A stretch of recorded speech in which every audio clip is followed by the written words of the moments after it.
lo que van a ver en los síndromes psicóticos, los síndromes neuróticos, ¿sí?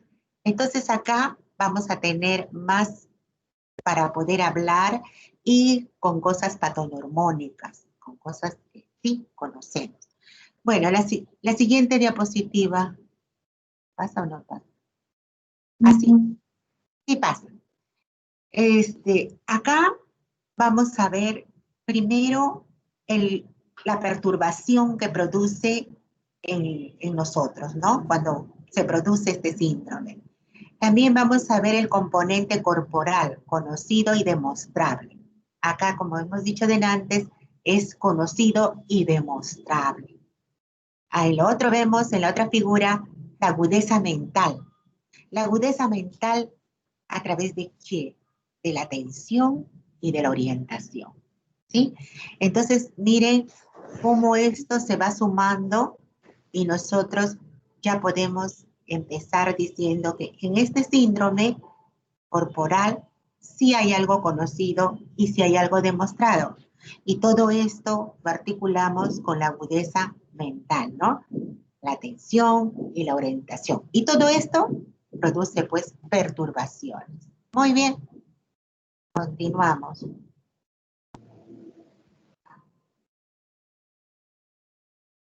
Bueno, el síndrome orgánico cerebral agudo es de inicio brusco, corta duración y el pronóstico es favorable, ¿sí?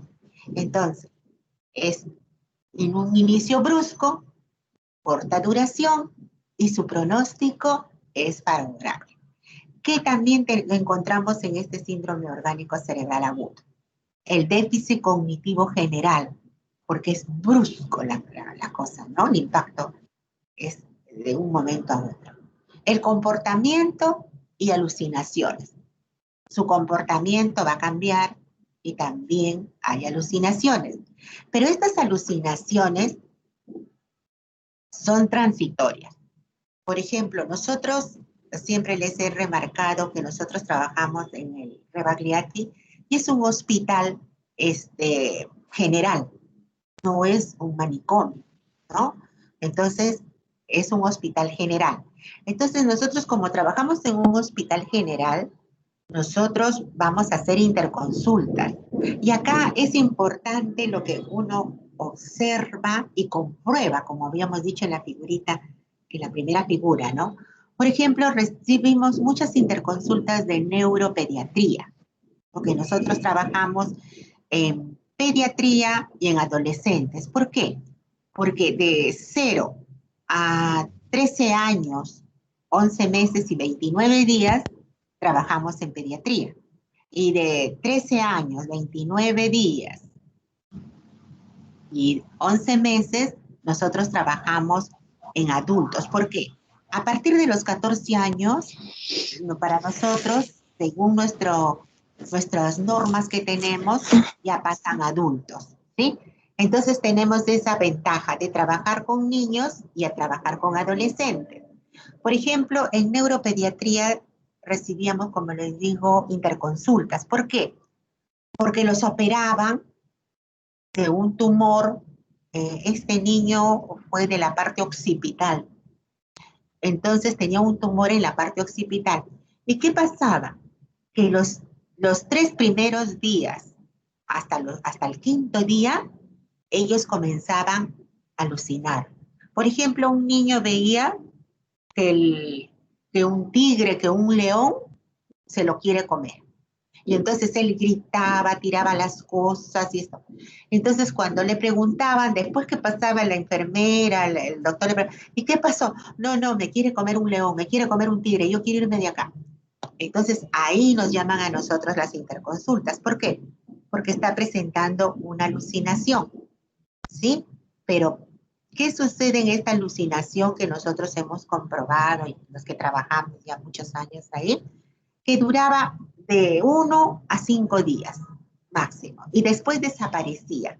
Seguramente que recién, como había habido un trauma, habían entrado, han operado, quizás algo tocaron, pero se va desvaneciendo conforme va pasando los días. Entonces, Les cuento esto porque acá había un problema. Entonces, el doctor, el neurocirujano tenía quizás más experiencia que yo, pero él como que llamó para un poquito, era muy inteligente, muy capaz el doctor, muy renombrado también, ¿no? Pero no era humilde. Siempre hay que ser humilde. Así uno tiene que saber un montón de cosas, pero siempre nosotros, los médicos, como ya les he dicho, somos tipo sacerdotes y tenemos que ser humildes. Bueno, me hace la interconsulta, muy bien. Yo voy y le doy pues periciacina, porque en ese tiempo todavía no había la risperidona. Le doy las gotitas y yo dije, no, le voy a dar más que 5 gotitas porque esto es orgánico, no es psicótico. Entonces le doy las 5 gotitas y el doctor no le da. Entonces dice que le dice, mira, ve, vino la psiquiatra, le dio las 5 gotas de periciacina, pero esto no es así. Vas a ver que mañana pasa. Mire, al siguiente día, a las 11 de la mañana otra vez, porque a las 11 nos llega las interconsultas. ¡Ah! Urgente que se presente la psiquiatra. ¿Qué había pasado? Que en la noche, este niño, como también se le había presentado, según él, el tigre, el león, no recuerdo muy bien cuál de los dos. Entonces la enfermera va a querer ayudarle y él agarra la chata que tenía que le habían puesto para que miccione, agarra y se lo tira a la enfermera. Entonces, el doctor tuvo que hacer otra interconsulta al día siguiente, lo que nos llevó a la... Entonces yo le digo, doctor, pero yo le dejé periciacina, le digo, ¿no? Sí, pero esto pasa. Mire, doctor, si usted le hubiera dado la periciacina, la enfermera no estuviera en emergencia hoy. ¿Por qué? Está bien lo que usted dice, nadie dice que no, pero in situ, nosotros tenemos que atacar hasta el quinto, sexto día que desaparece, le tenemos que dar esto para que este niño no haga daño a otras personas, porque él no es consciente de eso.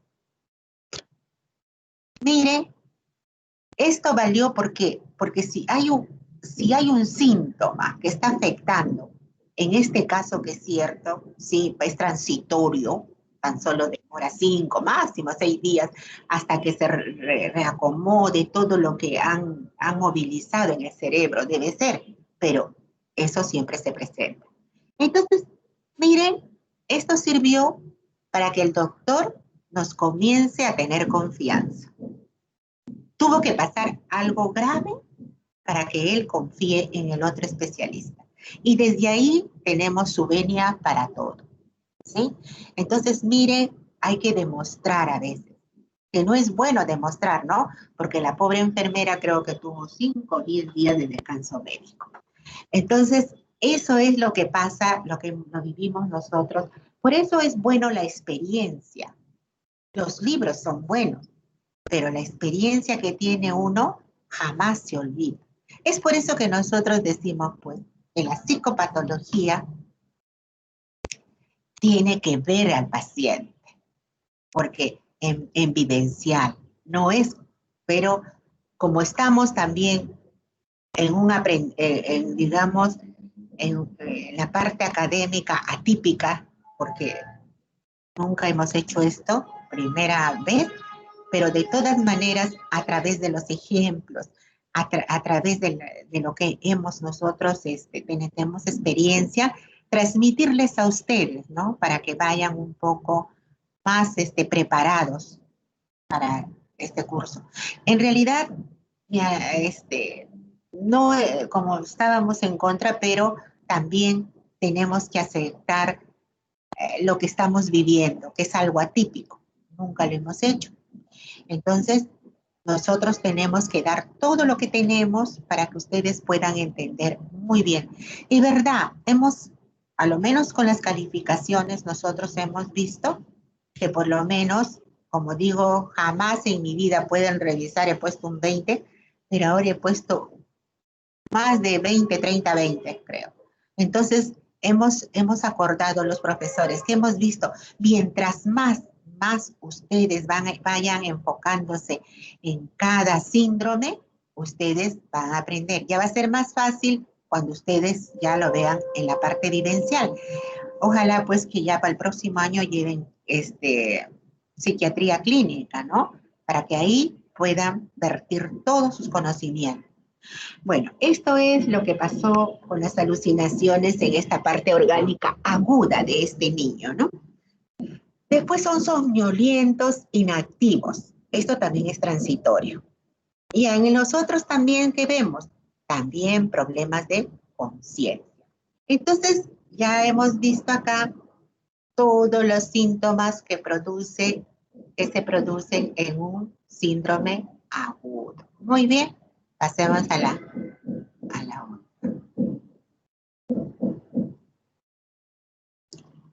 Entonces, acá como ustedes ven, ya hemos visto nosotros esta parte, por eso es que ya ustedes vienen más preparados, ¿no? Conciencia, la parte cualitativa, la parte cuantitativa, ¿sí? Ya ustedes lo saben, ya le hemos dado toda la clase una semana y yo veo que sí, muy bien han aprendido esta parte. La parte cuantitativa, la obnubilación, el sopor y el coma. Esto es lo que vamos a ver en este síndrome orgánico, ¿sí? Las partes cualitativas, el estado del deliroso, el estado crepuscular y la alucinosis. Acá lleva el nombre de alucinosis. Muy bien.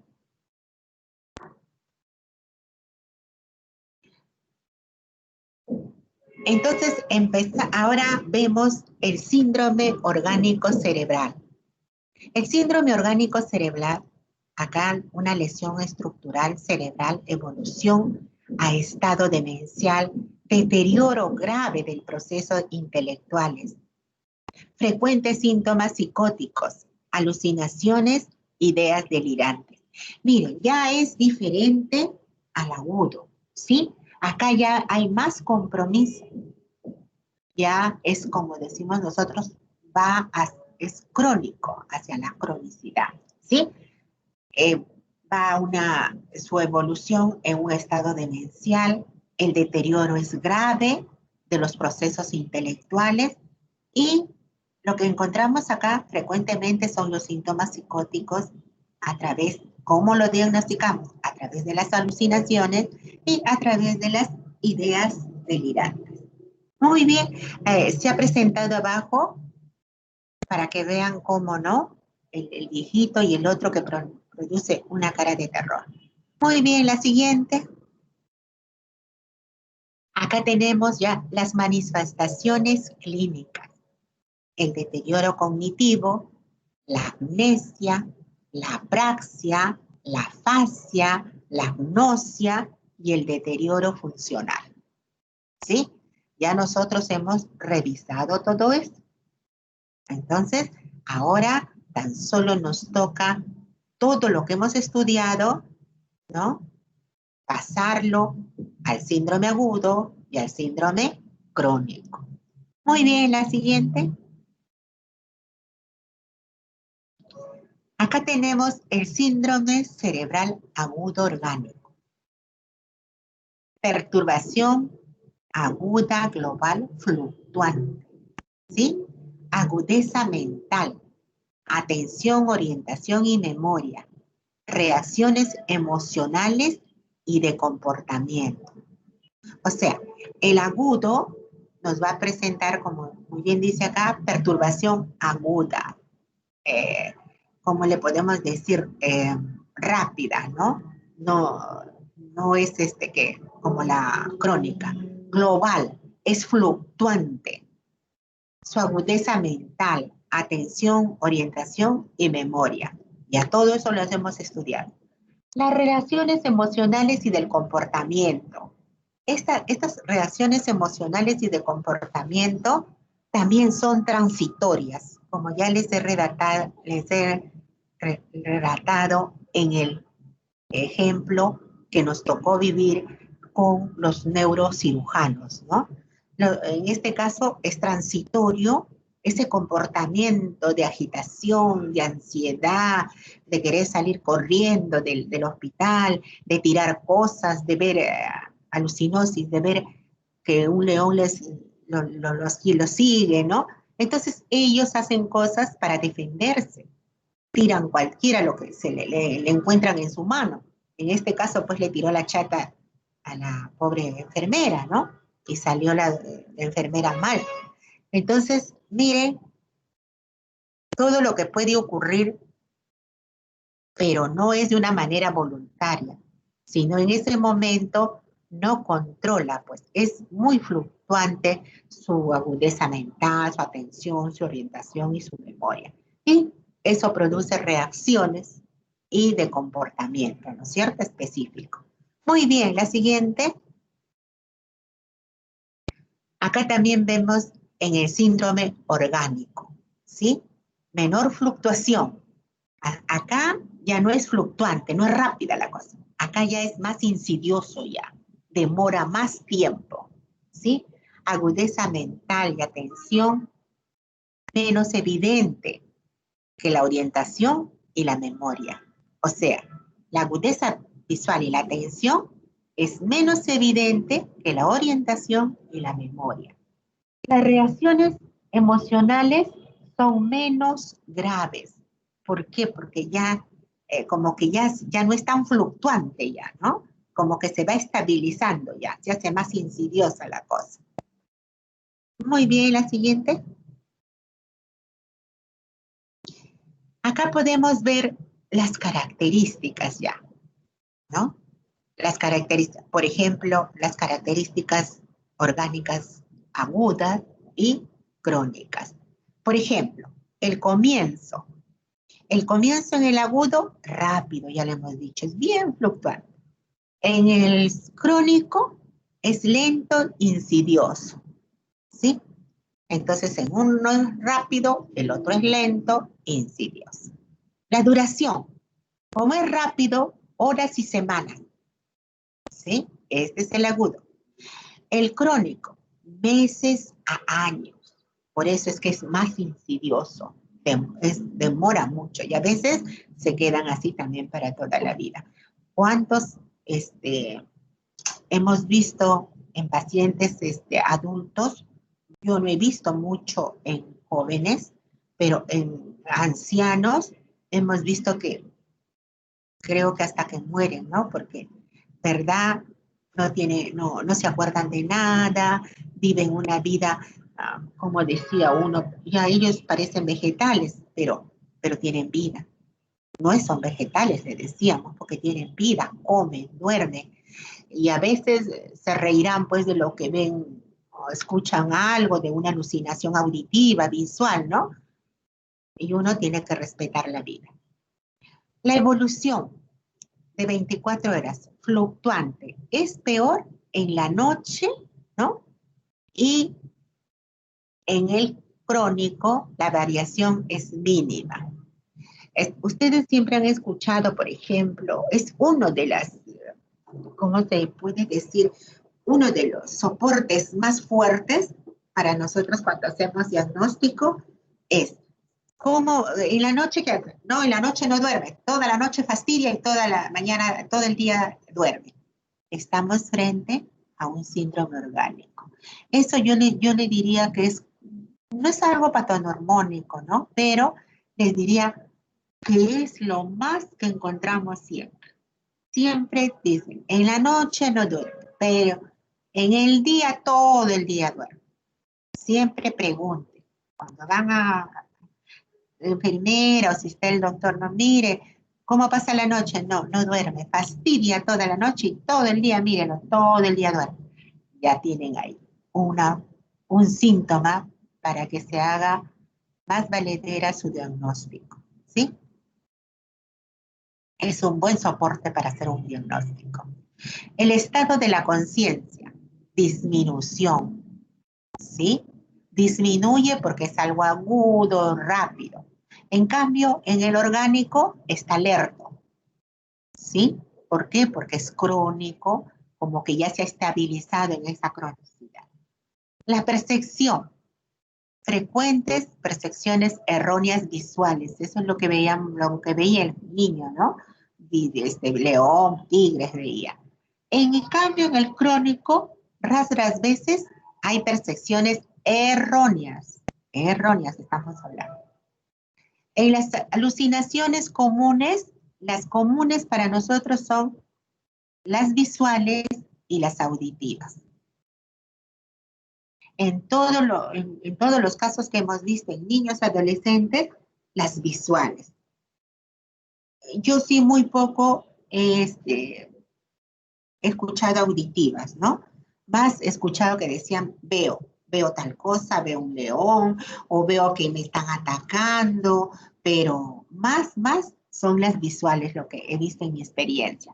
Auditivas, muy pocas. Y en el orgánico hay, pero no son tanto como el agudo, ¿sí? O hay, pero yo creo que hay pocos, pero no hay mucho como, ¿no? Y concuerda pues con la literatura que estamos viendo. En la atención, el sujeto es distraído. Ustedes ven que está ansioso, desesperado, mira a un lado, mira a otro lado, ¿verdad? Lo vemos en una fase bien ansiosa y de agitación. En cambio, en el síndrome orgánico, es normal o deteriorada, ¿no? Pero no es como el agudo, que es más desesperante. En el lenguaje es variable. A veces por momentos te habla bien. Sí, quiero que me traigas esto. Sí, que es incoherente. Por ejemplo, sí, ahí está el león. Ya, pues, es incoherente lo que está diciendo. La dificultad en el síndrome orgánico, la dificultad para encontrar palabras correctas, ¿sí? No a veces encuentran unas palabras correctas, pero eso no quiere decir que esté mal. Bueno, después tenemos, ¿qué nos dice el DMS-4 y qué nos dice el DMS-10? ¿Sí? Por ejemplo, el 4 nos dice, paciente limitado por síntomas, psicopatología, los 5 ejes, sintomatología presente, trastorno de personalidad, desarrollo retraso mental, afecciones médicas, tensiones psicosociales o ambientales, funcionamiento global. ¿Sí? Eso nos dice el 4. El 10 que nos dice, excluye todo aquello que conlleva riesgo. No discapacidad, depende de social y ambiental. Patogénico, los 3 ejes, diagnóstico clínico, discapacitación social y factores ambientales relativos al estilo de vida. Entonces, como que el otro ya lo está afinando más, ¿no? En cuanto a comportamiento o grupo de síntomas identificables, no utilizados, trastornos mentales, no orgánicos, carece de base biológica, alteraciones predominantes, déficit de funciones y la parte cognitiva o memoria. Eso es lo que dice el 4. El 10, orgánico, síndrome atribuido a trastorno cerebral orgánico o sistemático, diagnosticable, irreversible, progresivo o transitorio, ¿sí? Sintomático, afectaciones cerebrales secundarias o trastorno o enfermedad sistemático extracerebral. Mire, cada uno está poniendo unas cosas nada más para mejorar cada vez el diagnóstico, ¿no? El DMS-4, el 10, por ejemplo, yo he trabajado con el 10 como 15 años y después estamos pasando al DMS-4, pero con ciertas ya mejoras que han hecho cuando ellos se reúnen cada 3, cada 5 años se reúnen para ir perfeccionando esto. ¿Sí? La siguiente.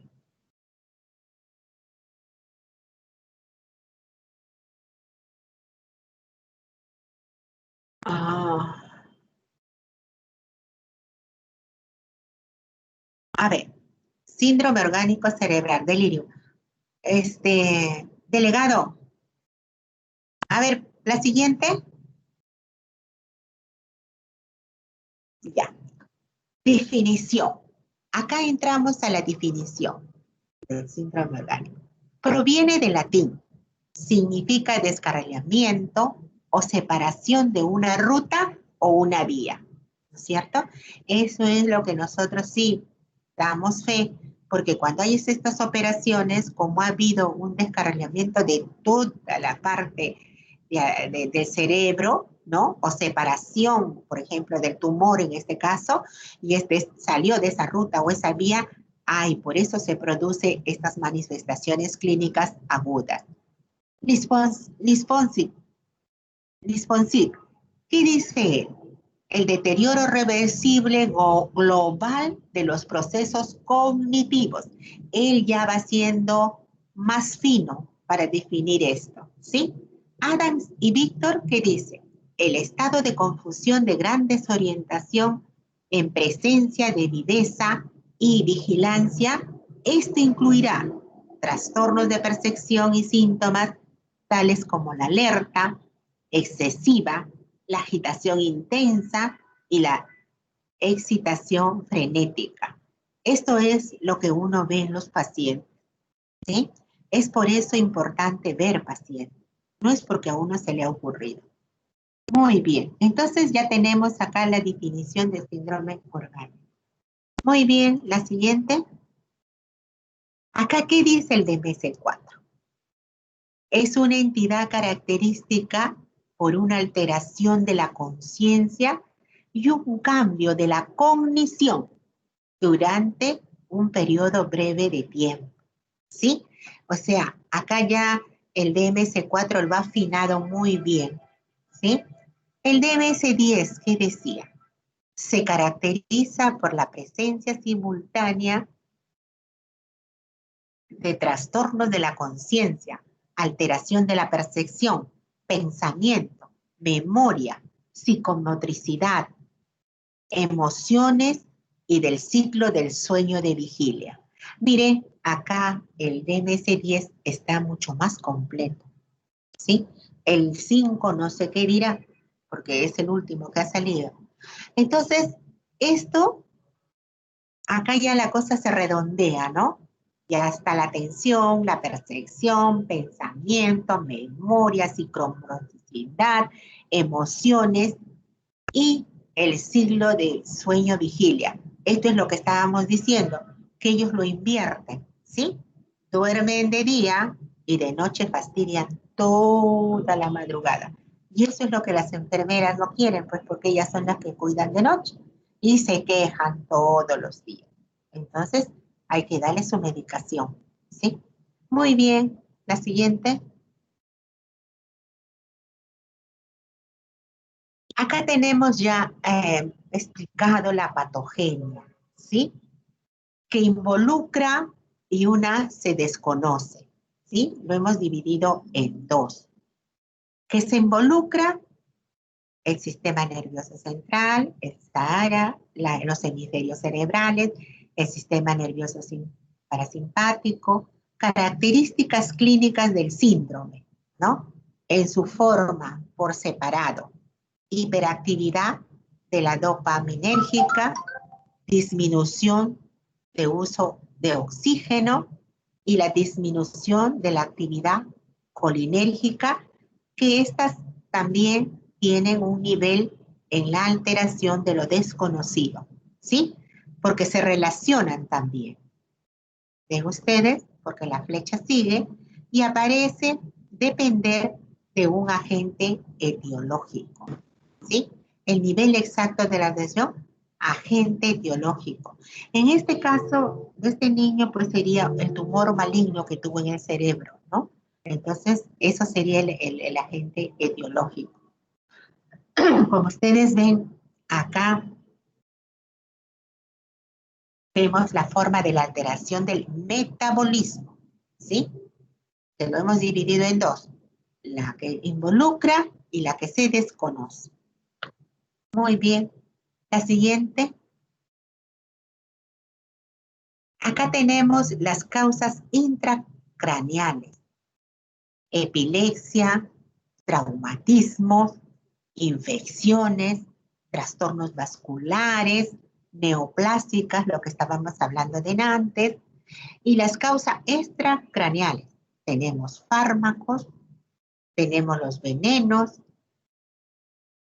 tenemos las disfunciones endocrinas, hepáticas, renales, cardiovascular, enfermedades deficitarias, infecciones y estados postoperatorios. Eso es lo que yo les contaba del niño, ¿no? Un estado postoperatorio. Entonces, todo lo que nosotros vemos sí está registrado cuando revisamos la bibliografía, ¿no? Entonces, sí hablamos con propiedad. ¿Por qué? Porque en vivo y en directo estamos viendo la sintomatología, por ejemplo, de este niño, ¿no? Que es una causa extracraneales que se presenta, pues, en los estados postoperados, ¿sí? Entonces, eso es lo que, por ejemplo, yo nunca me voy a olvidar de este niño, porque fue la primera vez que recibimos una interconsulta de neuropediatría.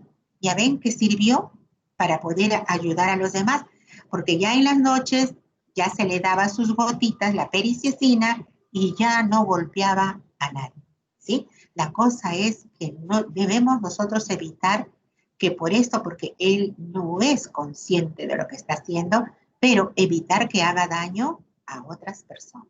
Muy bien, la siguiente. Los aspectos generales. Acá tenemos, ¿no? La variabilidad y la resibilidad potencial. Tenemos la diversidad de etiologías, anormalidades del metabolismo del sistema nervioso, agudo, experiencias, enfermedades del sistema nervioso central y sistemáticas, ¿sí? Miren, estos son, por eso no es muy, ¿cómo te puedo decir? Muy fácil, porque mire, todo lo que entra, ¿no? Alteración de la percepción, alteración de la conciencia, alteración de la afectividad, alteración autonómica, alteración de la actividad psicomotora, alteración cognitiva y la alteración del ciclo del sueño. Miren, y ahí está el delirio. Por eso es que nosotros primero hemos estudiado todos los trastornos que ustedes muy bien han aprendido por lo que vemos por sus notas, ¿no? Para poder hoy día aplicarlo ya de lleno en los síndromes. Muy bien. La siguiente. Las alteraciones de la conciencia, estado de activación y atención. Acá se ven estas alteraciones, ¿no? El estado de activación y la atención. La siguiente. Alteraciones cognitivas, memoria, alteración de la memoria de fijación, orientación, desorientación principalmente del tiempo, señores, del tiempo. Lenguaje, un discurso vago, circunstancial, alteración de la comprensión del lenguaje. A veces le estás hablando y no comprende, ¿no? Ahí tenemos la área también de Broca, de Warnick. Entonces, eso, todo eso, por eso, como decía al comienzo, acá sí podemos identificar, ¿sí? No estamos hablando con identificación, demostrando qué áreas se están alterando. Memoria, orientación y lenguaje. La siguiente, la ilusión. Ya hemos estudiado también, ¿no es cierto? La ilusión, las alucinaciones. La iluminación, las visuales y las auditivas. Eso donde hay, ¿no? Ya ustedes ya saben, donde está el objeto, pero deformado. Las alucinaciones, donde no hay. Las visuales y las auditivas y las mixtas. Por ejemplo, las visuales que son, ya hemos dicho, las más frecuentes que encontramos nosotros son las visuales. También hay auditivas, pero más frecuente vemos las visuales. O a veces también, ¿no?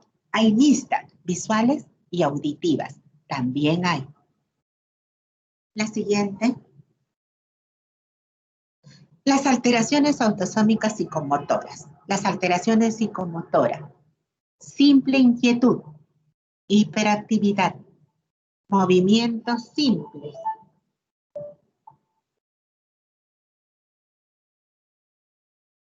Movimientos simples. O complejos también, ¿no? Alteración autosómica.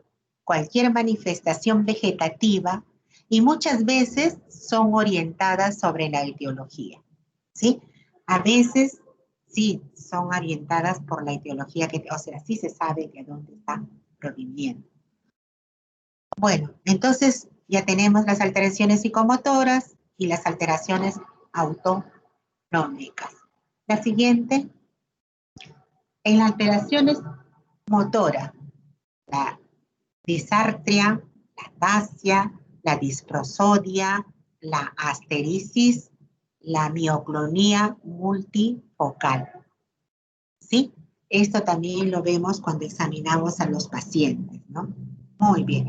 Por eso va a ser importante que los videos que ustedes presenten que presenten estos síntomas para que ustedes puedan fijar más los conocimientos, ¿sí? La siguiente. Acá tenemos ya la alteración también de la afectividad, ¿no? La labilidad. Como ustedes saben, la labilidad pues es rápida, a veces está un rato así, después cambia. Sobre todo en los niños, y más en los niños, cambian rápidamente. Un rato están tristes y otro rato ya se están riendo. ¿Sí? El miedo, como habíamos dicho, ¿no? El miedo en esta de león. La apatía. Hay algunos, por ejemplo, que no, ni frío ni caliente. ¿Sí? Están ahí. La depresión, también hemos visto que produce depresión en estos, ¿no? Pero en niños, adolescentes, la depresión no es como el adulto. Son bien rápidos, pasan rápidos. En los adolescentes demoran más, ¿no? Porque ya casi son adultos. El humor congruente con las percepciones, ¿sí? Entonces, también acá dice, ¿no? Que el humor del paciente es congruente con las percepciones que él tiene, ¿sí? Muy bien. La siguiente. Acá volvemos a los criterios diagnósticos del CIE-10. ¿Sí? Alteración de la conciencia. Punto número 1. Cambio de las funciones cognitivas o presencia de alteraciones en la percepción. La alteración se presenta en un corto periodo de tiempo y tiende a fluctuar a lo largo del día, ¿sí? Se presenta primero, como dice, un corto de tiempo, ¿no? Y va fluctuando a lo largo del día. Es fluctuante. La demostración de la alteración es un efecto fisiológico de una enfermedad médica. O sea, es la demostración de una alteración, pero es el efecto fisiológico de una enfermedad. Este debe ser el 10, acá no, este es el 4 y acá le faltaba el 10, se ha corrido al otro lado. Enturbamiento de la conciencia, trastornos de la cognición deteriorada de la memoria inmediata, con mantenimiento de la remota o desorientación en tiempo, espacio y persona. ¿Sí? O sea, que hay un deterioro de memoria inmediata con mantenimiento de la remota o una desorientación en tiempo, espacio y persona. ¿Sí? Entonces, acá ya vemos tiempo, espacio y persona. Esto es también lo que nosotros tenemos que evaluar cuando hacemos el examen mental. Al menos una de las alteraciones psicomotrices. Alteración del ciclo del sueño, vigilia. Instalación súbita o fluctuaciones diurnas. antecedentes o datos objetivos en las exploraciones que se pudiera ser responsable del síndrome, ¿sí? Antecedentes. Hay que buscar siempre los antecedentes. Por eso es bueno hacer una buena historia clínica y sobre todo la anamnesis. Entonces nosotros ahí podemos hacer un buen diagnóstico, ¿no? Y aparte de eso también hay que entrevistar a la familia. Eso también es muy importante. La siguiente.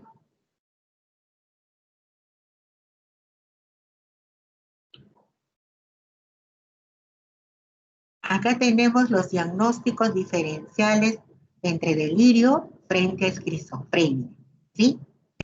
Primero, el delirio.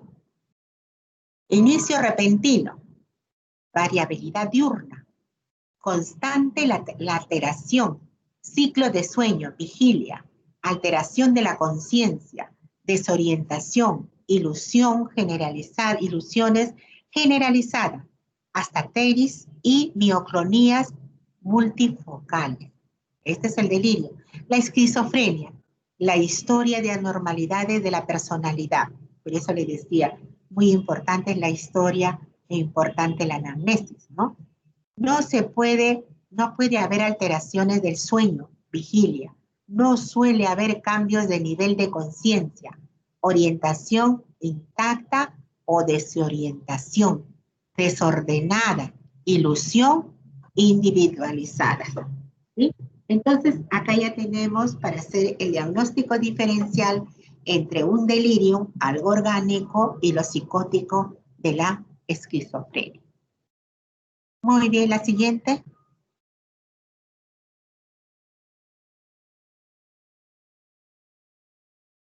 Acá tenemos los diagnósticos diferenciales. Delegado, una pregunta. ¿En qué diapositiva estamos?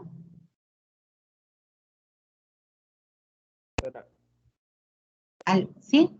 ¿Me escucha? Estamos en la Sí, diapositiva 27. Yo creo que ahí sería, doctora, porque son sí, ahí 47. termina. Sí, ahí termina. Ajá. Los diagnósticos de diferencial. Manifestaciones tenemos, ¿no? En la manifestación, delirio, de alteración de pensamiento, siempre presente, siempre presente. Alteración de conciencia, siempre presente, generalmente ausente. Fluctuaciones diurnas, siempre presente, ocasionalmente. Fallo de percepción, generalmente presente, ocasionalmente presente.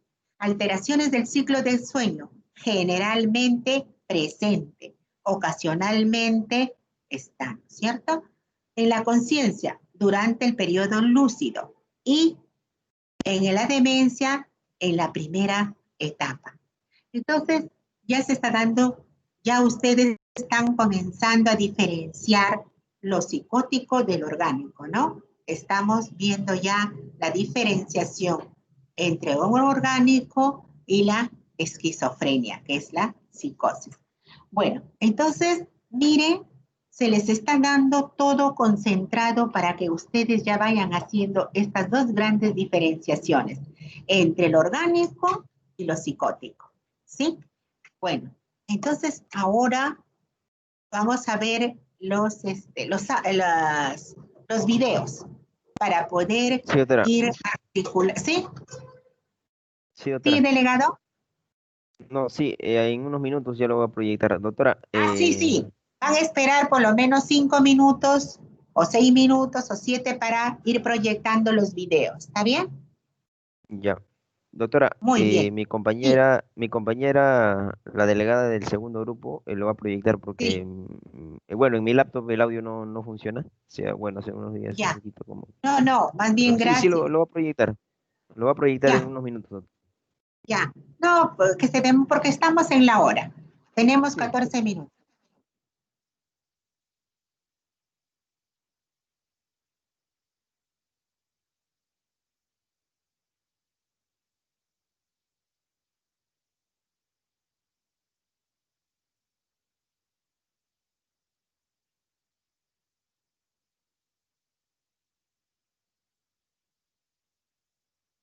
Chicos, unos minutos, por favor.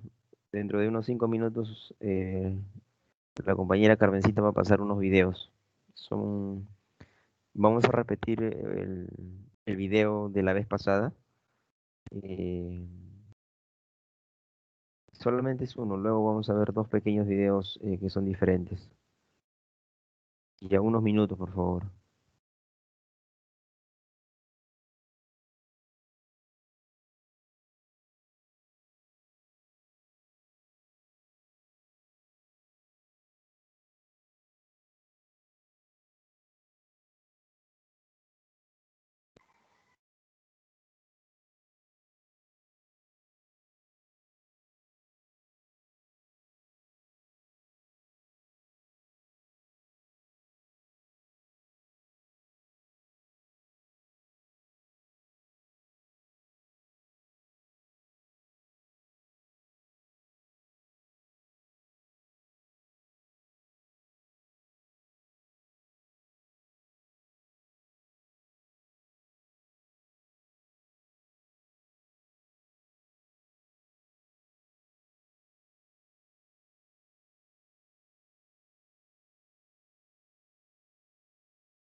es Carmen Terrón, yo soy neurólogo y coordino la unidad de deterioro cognitivo y demencias que pertenece al Servicio de Neurología del Hospital Nuestra Señora del Rosario.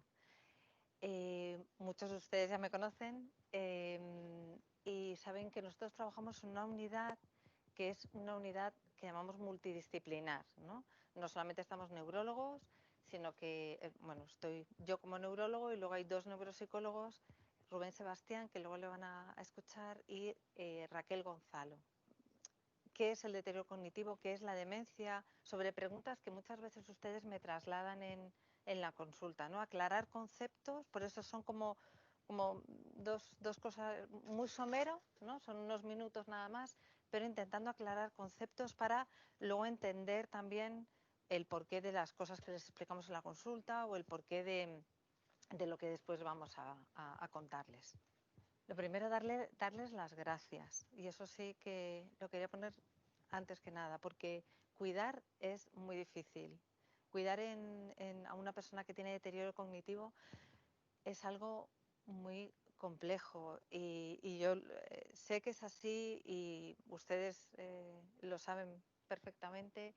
Y cuando les he planteado venir, por ejemplo, a esta charla, nadie me ha dicho no puedo o no, o sea, todo el mundo inmediatamente, ¿no?, ha reaccionado absolutamente de una manera positiva, porque aun sacrificando más tiempo del que dedican a cuidar, ¿no?, para cuidar aún mejor, ¿no? Y yo creo, de verdad, se lo tengo que agradecer y se lo tengo que agradecer también de parte de los pacientes, ¿no?, y por supuesto de la mía. Pero eso es lo primero que les quería transmitir. Muchas gracias, de verdad, por estar aquí utilizando su tiempo en escucharnos, que yo espero que les sea de ayuda.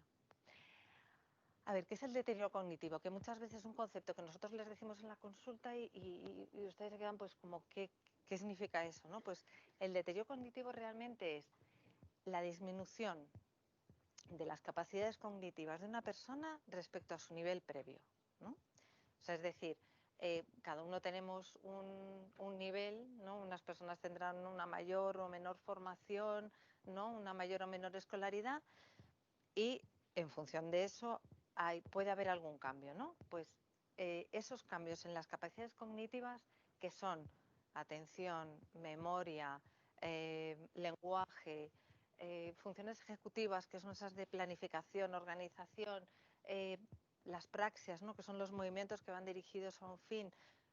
Cualquiera de esas funciones, cuando hay una merma en ella, que no siempre es memoria, hay otras personas que empiezan con un problema de lenguaje o con un problema visoespacial, esa merma en la capacidad de una persona, en la capacidad cognitiva, es un deterioro cognitivo. Es verdad que va muy ligado muchas veces a cambios en la conducta o cambios en el comportamiento, y ustedes lo saben, ¿no? También el origen de ese deterioro puede ser muy diverso, ¿no? Siempre pensamos en problemas neurodegenerativos que llamamos, pero no siempre es así.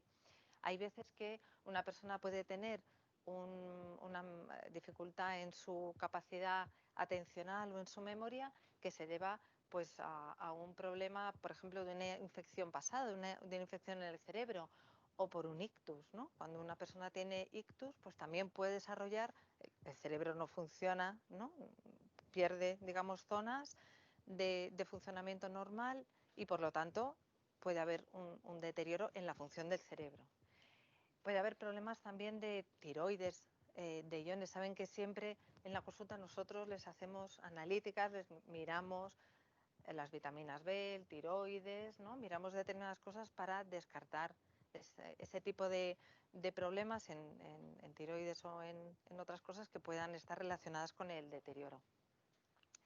Tampoco, y eso ya se lo diré más adelante, la única enfermedad que puede provocar, la única enfermedad neurodegenerativa que existe es la enfermedad de Alzheimer. Hay más enfermedades, ¿no? La enfermedad por grupos de Lewy, hay un tipo de demencia que se llama degeneración frontotemporal, o sea que hay muchos tipos de enfermedades neurodegenerativas. Y luego el siguiente paso sería ¿qué es la demencia?, ¿no? Si yo hago una diferencia entre deterioro cognitivo, pues ¿qué es la demencia? Pues la demencia es aquel deterioro cognitivo en grado tal que determina que una persona necesite ayuda en sus actividades diarias. ¿Vale? ¿Ven la diferencia? No es ya un deterioro cognitivo en abstracto, sino que es un deterioro que determina una pérdida de autonomía. ¿Vale? La causa más frecuente de la demencia es la enfermedad de Alzheimer, pero como les he dicho también, pues no es la única. Y esto es muy interesante, una demencia no es un envejecimiento normal, ¿vale? Aprovecho que hace unos días solamente la OMS publicó una guía acerca de la prevención y de la reducción del riesgo de deterioro cognitivo y demencia, ¿vale? Digamos, de toda la evidencia que estamos teniendo en los últimos años sobre la prevención de la demencia, la OMS acaba de publicar unas guías, ¿no? Y hay una frase que me pareció muy interesante porque es tal cual: la demencia no es una consecuencia natural o inevitable del envejecimiento. El concepto que ustedes muchísimas veces me preguntan en la consulta, demencia senil. Bueno, la demencia senil, pensando que la causa de la demencia es el envejecimiento o la edad, no es así. Como causa. Ven aquí, esto es la prevalencia de la enfermedad de Alzheimer conforme avanza la edad. Evidentemente, conforme avanza la edad, es una enfermedad que cada vez, ¿no?, es más prevalente. Hay más personas, pero no quiere decir que todo el mundo, en su evolución natural, con la edad tenga una demencia o una enfermedad de Alzheimer, ¿vale? Por lo tanto, este sería un símil.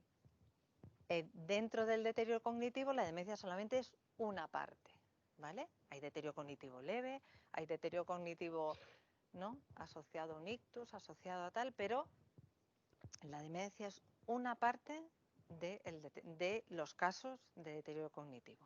La enfermedad de Alzheimer, que es toda esta parte azul más oscura, es la causa más frecuente de demencia, pero no tenemos que olvidar algo muy importante que probablemente es más frecuente de lo que pensamos, que es la demencia que llamamos combinada o demencia mixta, que es una demencia en la que hay un factor degenerativo, pero también un factor vascular. Es decir, las personas que son más mayores tienen más hipertensión, más diabetes, más posibilidad de tener un ictus, y también son las personas que tienen más probabilidad de tener una enfermedad neurodegenerativa, y que se den las dos cosas a la vez no es infrecuente. La enfermedad de Alzheimer, como les decía, es la causa más frecuente. En un 60% de los casos prácticamente de demencia se deben a enfermedad de Alzheimer. Tiene un curso progresivo, es decir, es un proceso. Estos son los hallazgos que nosotros vemos, digamos, en el cerebro, ¿no? Las ovillos neurofibrilares, las placas seniles, que son lo que tiene que ver con la proteína amiloide, que seguro que han oído, y la proteína tau, ¿no?, que son las dos proteínas relacionadas con la patogenia de la enfermedad. Normalmente tiene una presentación esporádica y a día de hoy afecta, se calcula, a unos 50 millones de personas en el mundo. Pero en 2050 esa cifra se calcula que va a aumentar a 130 millones de personas. De ahí la importancia de la prevención. Este es un esquema que les voy a mostrar para intentar trasladarles otro concepto importante. Esta enfermedad se desarrolla paulatinamente, ¿no?, a lo largo del tiempo. Esto sería una neurona, o sea, el cerebro. Estos son dos neuronas que, digamos, se comunican a través de esta zona que se llama sinapsis, ¿no?, y mandan un impulso eléctrico y de esa forma se comunican. Cuando las proteínas, no solamente en la enfermedad de Alzheimer, sino que hay otras enfermedades también en las que hay acúmulos de proteínas, empieza a depositarse, ¿no?, empieza a depositarse por ahí y empieza a interferir ya con esa sinapsis, ¿no?, con esa comunicación entre las neuronas. Hasta que finalmente afecta también a lo que es la propia neurona, ¿no?, y también, bueno, pues se pierde lo que es la neurona, además de la comunicación entre las neuronas. Lo que les quiero trasladar con esto es que en un centímetro cúbico de nuestro cerebro hay 27.000 neuronas, pero fíjense, hay 1.000 millones de sinapsis, de esas comunicaciones entre las neuronas. Imagínense si hay 100 millones de neuronas, ¿cuántas sinapsis? Que no he hecho el cálculo, me disculpan, no sé cuántos millones y millones de sinapsis puede haber. O sea, lo que les quiero trasladar es que realmente lo que al cerebro humano le da su poder, por decirlo de alguna manera, son los circuitos, son las comunicaciones entre las neuronas. No es que tengamos muchas neuronas más que otros animales, pero es que nuestras neuronas tienen comunicaciones, millones y millones y millones de circuitos. Esto es una técnica radiológica que aquí solo sale parte de los circuitos, ¿no? Pero ven que todas las áreas están comunicadas, ¿no? Unas con otras. Con esto les quería trasladar que este tipo de enfermedades, este tipo de problemas, de esa destrucción de las neuronas, de la sinapsis, no es solo un problema de memoria, o no es solo un problema de atención, o no es solo un problema de lenguaje, sino que es un problema que puede afectar tanto al lenguaje como a la memoria, como evidentemente a las emociones, a la conducta, a todo, porque todo eso está en nuestro cerebro. ¿Sí? Entonces, esto simplemente es un diagrama que se ha creado, bueno, se creó hace unos años, recientemente, o sea, no hace mucho tiempo, un poco explicándonos el desarrollo de la enfermedad que empieza a gestarse, digamos, hasta 25 años antes de empezar verdaderamente los síntomas, ¿no? Antes de que uno empiece con una sintomatología, 25 años antes, ¿no? Ya empiezan a desarrollarse esos problemas que hemos visto antes de la proteína que se acumula, que poco a poco, que va destruyendo la sinapsis. Bueno, pues hasta que eso no se hace verdaderamente, digamos, descompone esos circuitos y hace que las cosas no empiecen a funcionar, eso ya lleva 25 años.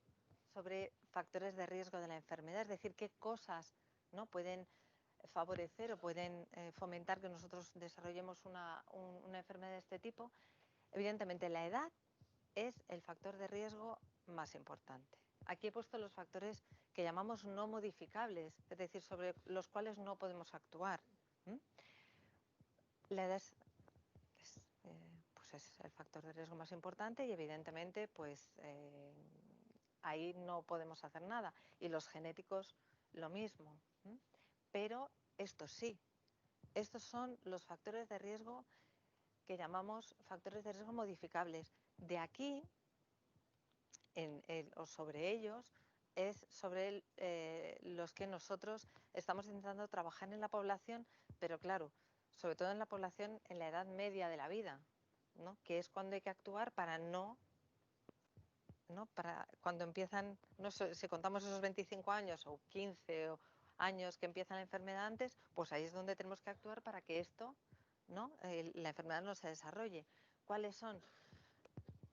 Les sonarán muchos de ellos, los factores de riesgo vascular que siempre les hablamos en la consulta: la hipertensión, la diabetes, el colesterol, la obesidad, muy relacionada con todos los anteriores, la depresión también, pero muy importantes los hábitos de vida también, ¿no? El consumo de tabaco, el alcohol, la dieta, y eso, la verdad es que es muy interesante las guías que acaba de publicar la OMS, hablando de la importancia de la dieta mediterránea como tal, ¿vale? Y evidentemente el aislamiento social, la inactividad cognitiva, mundialmente, o sea, si tomamos todas las cifras de demencia en el mundo, el factor de riesgo modificable más importante es el bajo nivel educativo. Pero en nuestro medio, en Europa, en Estados Unidos, en el mundo occidental, es el sedentarismo. O sea, la inactividad física es el factor de riesgo modificable más importante para la demencia. Y no quiero que, utilizo un minuto nada más, no quiero que piensen en que en el ejercicio físico como algo que es bueno para el corazón, que viene bien. No. O sea, el ejercicio físico es una de las pocas cosas que ha demostrado que pueden ayudar a generar más sinapsis, más comunicación entre las neuronas y más neuronas, que eso no se sabía. O sea, antes se pensaba que uno tenía el cerebro X y de ahí se iba perdiendo, ¿no? Pues no es verdad, el cerebro es plástico. El cerebro busca siempre mejorar y funcionar mejor. Y la actividad física lo consigue. O sea, que no es, digamos, por la vía vascular del corazón, de las arterias, no. O sea, el ejercicio físico es bueno en sí mismo. Y no pretendo que ni corran un maratón, o sea, tampoco un ejercicio excesivo.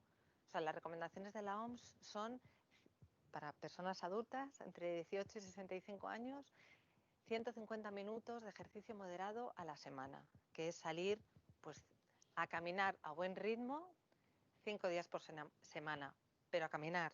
O sea, no vale salgo o cuento los pasos en el reloj que llevo hoy, sino salir media hora a caminar. Si consiguiéramos controlar todos estos factores de riesgo vascular, se calcula que evitaríamos de esos 130 casos de enfermedad de Alzheimer que calculamos que hay en 2050, podríamos prevenir un 30%. Un 30%, que es muchísimo. Entonces, esa es una idea que les quiero trasladar y una idea positiva, ¿no? Que se pueden hacer cosas. ¿Vale? Nada más. Ahora...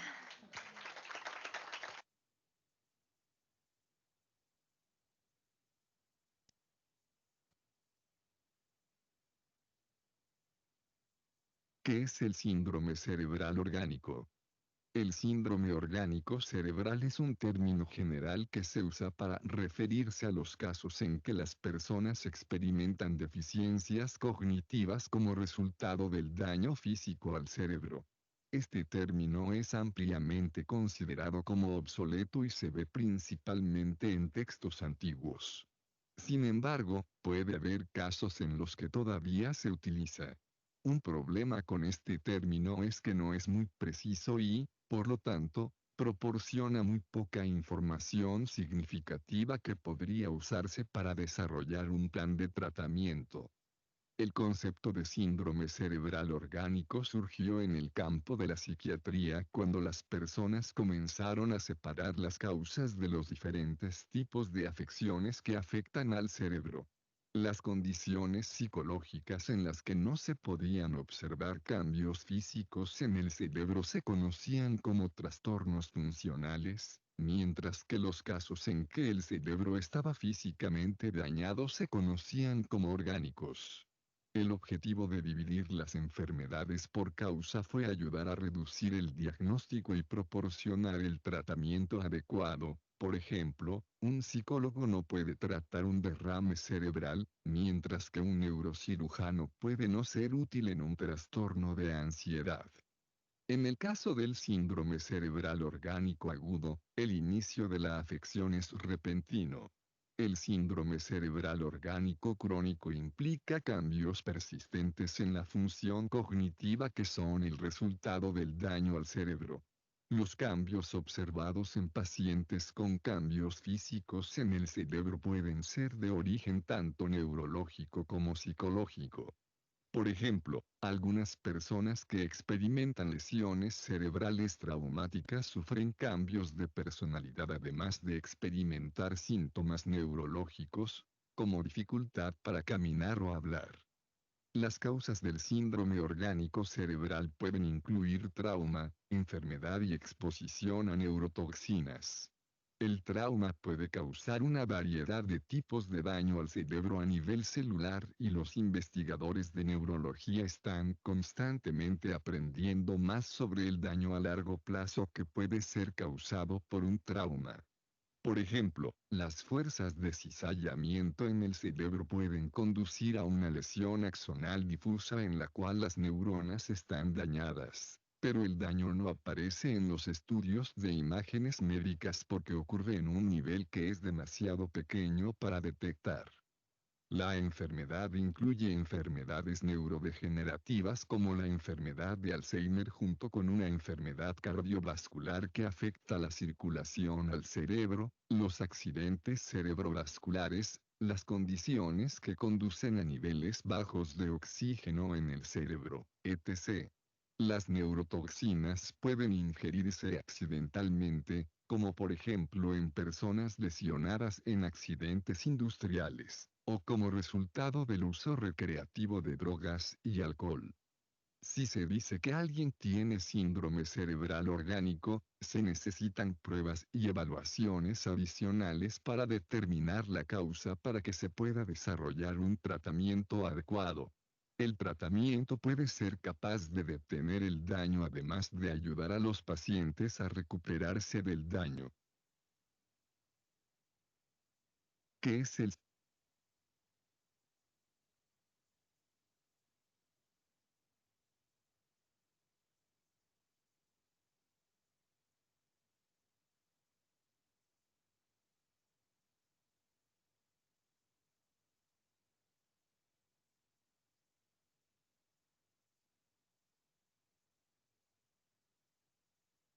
Presente video explicaremos qué es trastorno orgánico cerebral. Según la Asociación Americana de Psiquiatría, el síndrome cerebral orgánico es una condición mental característica resultante de un deterioro difuso del tejido cerebral. Esto se debe a causas múltiples. En 1957, Manfred Bleuler propuso el término de síndrome psicoorgánico para referirse a lesiones cerebrales focales que producían cambios en las respuestas emocionales, control de impulsos e intensidad de las conductas instintivas. La OMS en 1992 publicó el término trastorno mental orgánico para las alteraciones psiquiátricas atribuibles a una enfermedad cerebral diagnosticable en sí misma, y el de trastorno mental sintomático para aquellas en los que la afectación cerebral es secundaria a una enfermedad sistémica extracerebral. Las causas pueden ser múltiples. Pueden ser metabólicas, por ejemplo, por una deshidratación grave o una alteración de la glicemia a la baja, que también son las más frecuentes. Endócrinas, por ejemplo, si tengo un problema con mi glándula tiroide. Pueden ser vasculares, si la persona tiene problemas de presión arterial alta y hace hemorragias. Pueden ser infecciosas, si es que uno tiene una meningoencefalitis por parásito, por virus o por bacterias. Uno de los más frecuentes por tumores, ya sea primario del sistema nervioso central o secundario por una metástasis, por ejemplo, del cáncer de páncreas. Nutricionales por déficit de vitamina B12, por ejemplo. Los famosísimos problemas degenerativos como son las demencias de Alzheimer, la demencia de Parkinson, la demencia de Creutzfeldt-Jacobs, por toxicidad, ya sea por níquel o por plomo o por metanol, y por las famosísimas sustancias psicoactivas que todo el mundo conoce. Y tal vez, dentro de los más peligrosos, los mecánicos, dado por golpe directo al sistema nervioso central o a nuestro cráneo, cuyo nombre son contusiones o más gravemente conocido como traumatismo cráneoencefálicos. Factores que influyen significativamente en las consecuencias psiquiátricas. A. Factores previos. Personalidad premórbida, constitución mental, vulnerabilidad genética, enfermedad psiquiátrica previa.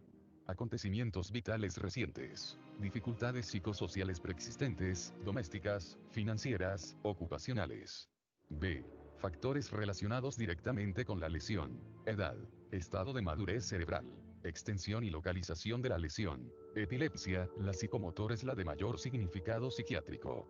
Reacciones emocionales secundarias al déficit mental y físico, complicaciones médicas, por alcohol o drogas, pérdidas de miembros o de órganos sensoriales, pérdidas de seres significativos.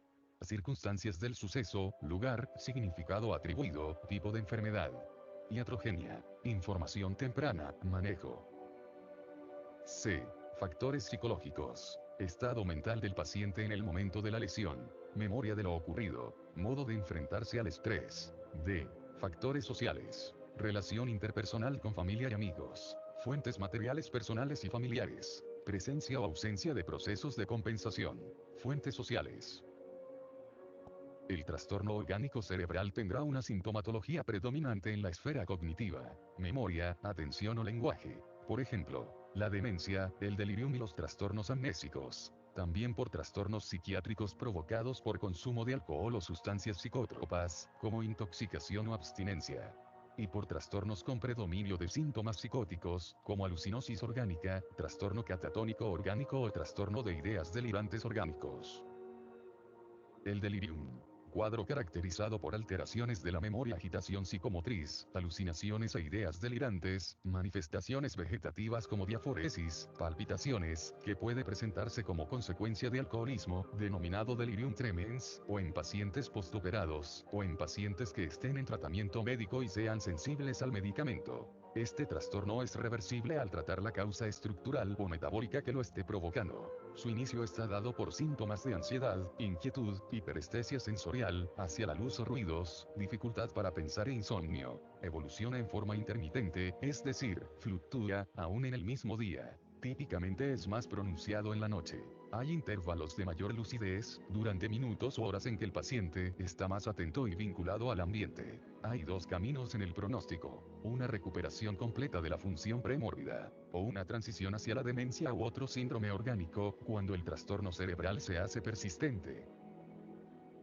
La demencia es un síndrome debido a una enfermedad del cerebro, generalmente de naturaleza crónica o progresiva, en la que hay déficits de múltiples funciones corticales superiores, entre ellas la memoria, el pensamiento, la orientación, la comprensión, el cálculo, la capacidad de aprendizaje, el lenguaje y el juicio.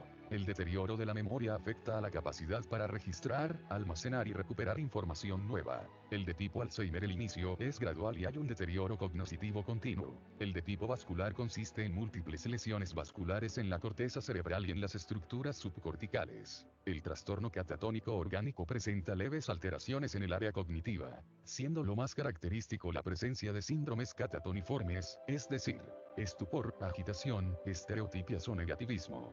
Las encefalitis y las intoxicaciones con monóxido de carbono son los factores etiológicos más frecuentes en este trastorno.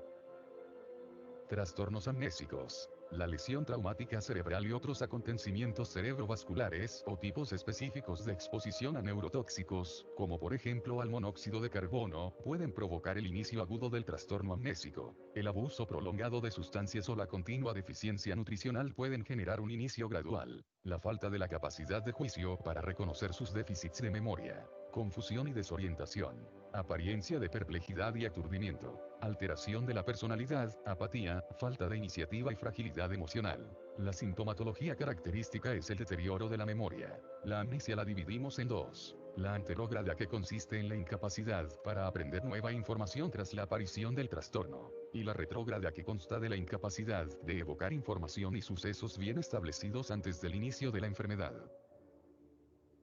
La alucinosis orgánica se caracteriza por predominar alucinaciones auditivas y visuales, motivados por una causa orgánica identificable, estructural o metabólica. En el trastorno de ideas delirantes, se encuentra ideas de daño o referencia, místico, mesiánico, de grandeza, etc., sin que haya otros síntomas asociados a esquizofrenia. La ansiedad orgánica cursa con síntomas de ansiedad, pero se logra precisar su causa orgánica, como podría ser la supresión de un ansiolítico o abuso de alcohol o drogas. Trastornos disociativos orgánicos. La característica esencial de estos trastornos consiste en una alteración de las funciones integradoras de la conciencia, la identidad, la memoria y la percepción del entorno. Esta alteración puede ser repentina o gradual, transitoria o crónica. El diagnóstico se sostiene por la evidencia clínica de alteraciones en la cognición y la conducta en un paciente con antecedentes de una etiología orgánica demostrable, problemas de memoria, dificultad en la concentración, alucinaciones, delirios o agitación. Tener en cuenta lo siguiente: evidencia de una enfermedad, lesión o disfunción cerebral o de una enfermedad sistémica que puede acompañarse de uno de los síndromes mencionados. Relación temporal, semanas o pocos meses, entre el desarrollo de la enfermedad subyacente y el inicio del síndrome psicopatológico. Remisión del trastorno mental cuando mejora o remite la presunta causa subyacente. Ausencia de otra posible etiología que pudiera explicar el síndrome psicopatológico, por ejemplo, unos antecedentes familiares muy cargados o la presencia de un estrés precipitante. Para realizar un buen diagnóstico se tiene que revisar tres aspectos del paciente: estado de conciencia, alerta, somnolencia, estupor o coma. Además de la apariencia del paciente, estado de ánimo, orientación, persona, espacio y tiempo. Retención inmediata, memoria a corto y largo plazo, capacidad de atención, capacidad de cálculo, pensamiento abstracto y capacidad de juicio. Las exploraciones complementarias necesarias para identificar la etiología, y la identificación de factores psicosociales que pueden estar influyendo en el cuadro, exagerando las alteraciones emocionales y de la conducta. El tratamiento consistirá en la prevención. La prevención primaria constará en la educación de la comunidad sobre intoxicaciones, desnutrición, infecciones o traumatismos. La prevención secundaria estará dividida en etiológico específico y en inespecífico. Y la prevención terciaria tendrá en cuenta un programa de rehabilitación psiquiátrica que ayudará en la readaptación a la vida familiar, ocupacional y social. Gracias por su atención. Pórtense bien y hagan su...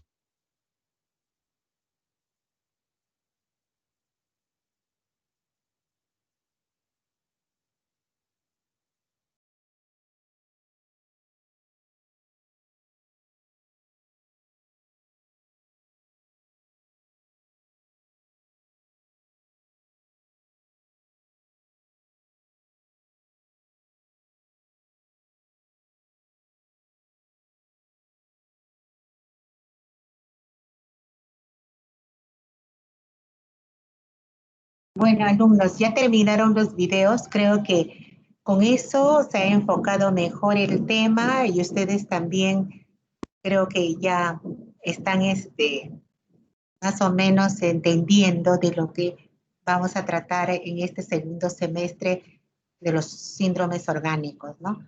Bueno, ya va a ser las 9:30. No sé si ya empezamos los grupos para la exposición, delegado. Aló, doctora, ¿me escucha? Sí, le escucho. Tendríamos que pasar cada uno a los respectivos grupos de práctica, Así doctora. es. Sí. Ajá. Me avisas si hay problemas con las aulas, ¿ya? Ya, doctora. Chicos, ¿ya A ver, escucharon? ¿Sí, doctora? Sí, porque yo, ¿sabes qué? El día jueves programé y me había olvidado del día jueves porque ha habido problemas, pues hemos tenido jueves, viernes problemas con el hospital, pero y hoy en la mañana programé, por eso quiero saber si es doble o está bien ya la programación. Ya, doctora. Ya. Chicos, a ver, pasan a sus respectivas aulas de práctica y ya, doctora, cualquier cosa le estoy avisando entonces. Damos Así unos es, minutos, ya. si no, doctora, para que 10 puedan minutitos, 10 minutos. Ya, doctora, ya está Porque bien. recién va a ser ya. Comenzamos 9:40. Ya, doctora. Ya, doctora. Chicos, ya escucharon, pasen a sus aulas de práctica, por favor.